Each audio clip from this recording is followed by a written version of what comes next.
हरे कृष्णा। भगवत गीता के इस वीडियो में हम दूसरे अध्याय का 35वां श्लोक पढ़ना शुरू करेंगे 2.35।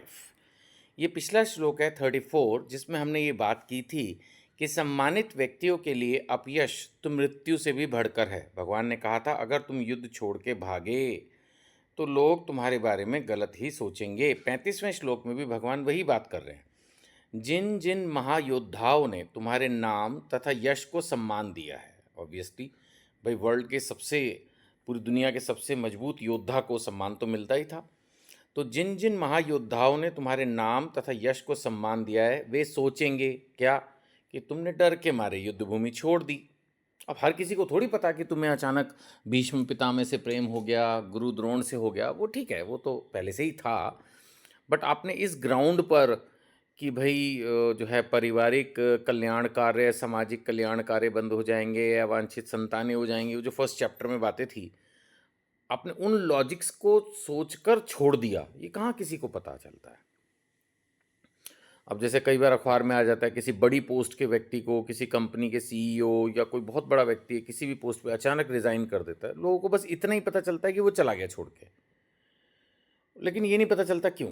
अब यहाँ भी लोग तो यही सोचेंगे ना, भगवान खुद कह रहे हैं वे सोचेंगे कि तुमने डर के मारे युद्ध भूमि छोड़ दी। वही ऑब्वियस रीजन लगता है कि भाई इतनी चारों तरफ इतने सैनिक थे, उनको देख के अर्जुन डर गया और वे तुम्हें तुच्छ मानेंगे।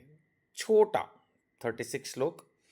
तुम्हारे शत्रु अनेक प्रकार के कटु शब्दों से तुम्हारा वर्णन करेंगे, होता ना, कमजोर, डरपोक, है ना, कुछ भी ऐसे शब्द बोलेंगे और तुम्हारे सामर्थ्य का उपहास करेंगे। अरे हमसे नहीं लड़ा, नहीं तो क्या बात थी। किसी भी आदमी के लिए अगर वो इस तरह से बीच मैदान में से चला जाए अपने कर्म को छोड़ के, कोई भी, मैंने जैसे कहा, तो लोग तो नेगेटिव फिर बोलेंगे ही। और भगवान पहले ही कह चुके हैं कि भाई अगर तुम्हारा अपयश फैलेगा तो ये तो मृत्यु से भी बढ़कर होगा। खैर, 37वें श्लोक में पूछते हैं क्या लिखे हैं भगवान ने।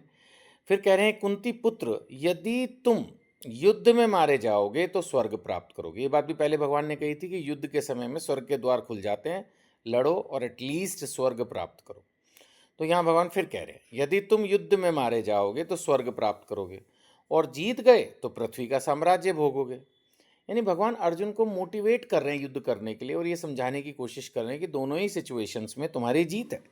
अगर मान लेते हैं सो कॉल्ड हार भी गए और तुम्हें ये शरीर छोड़ना पड़ा तो तुम्हें स्वर्ग मिल जाएगा, और जीत गए तो धरती तुम्हारी।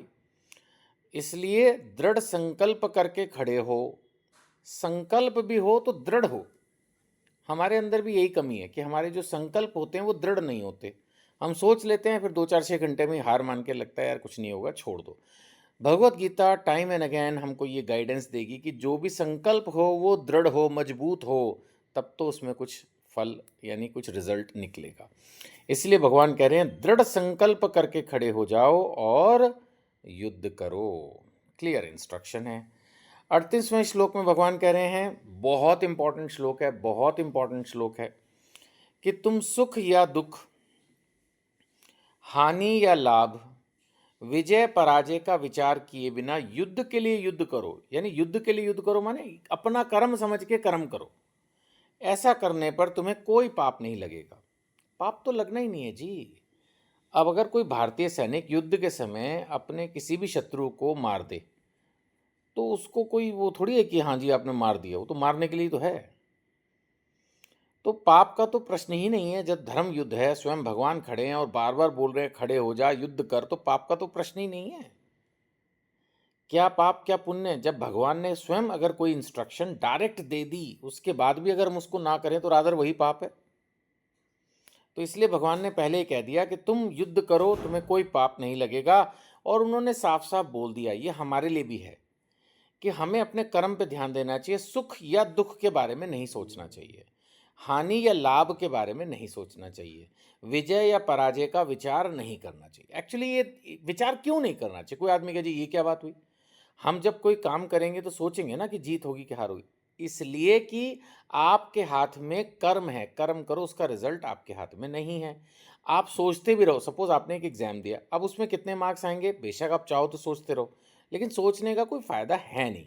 आपके हाथ में था पढ़ना, आपके हाथ में था तैयारी करना, वो आपने कर ली और आपने वो परीक्षा दे दी। अब उसमें आप फेल हो गए कि पास हो गए, सोचने से कुछ नहीं होगा। जो कुछ आपके हाथ में था वो कर लो, कर लिया, खत्म। यही भगवान कह रहे हैं कि विजय या पराजय इस पे मत सोचो भाई, अपना युद्ध करो, अपना कर्म करो, ना कोई पाप है।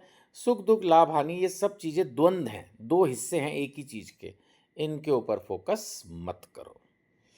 सो इस वीडियो में इतना ही। आपसे यही प्रार्थना कि आप इस वीडियो को एटलीस्ट किसी एक व्हाट्सएप ग्रुप पर ज़रूर फॉरवर्ड करें, शायद किसी को लाभ हो, शायद कोई भगवत गीता पढ़ना चाहता हो, उस एक व्यक्ति को ढूंढें। मैं भी उसी एक व्यक्ति की तलाश में इतनी मेहनत कर रहा हूँ, आप भी मेरे को थोड़ा सहयोग करें। और अगर आप हमारी व्हाट्सएप कम्युनिटी से जुड़ना चाहते हैं तो जो वीडियो पर नंबर दिया है उस पर अपना नाम लिख कर भेजें। हरे कृष्णा।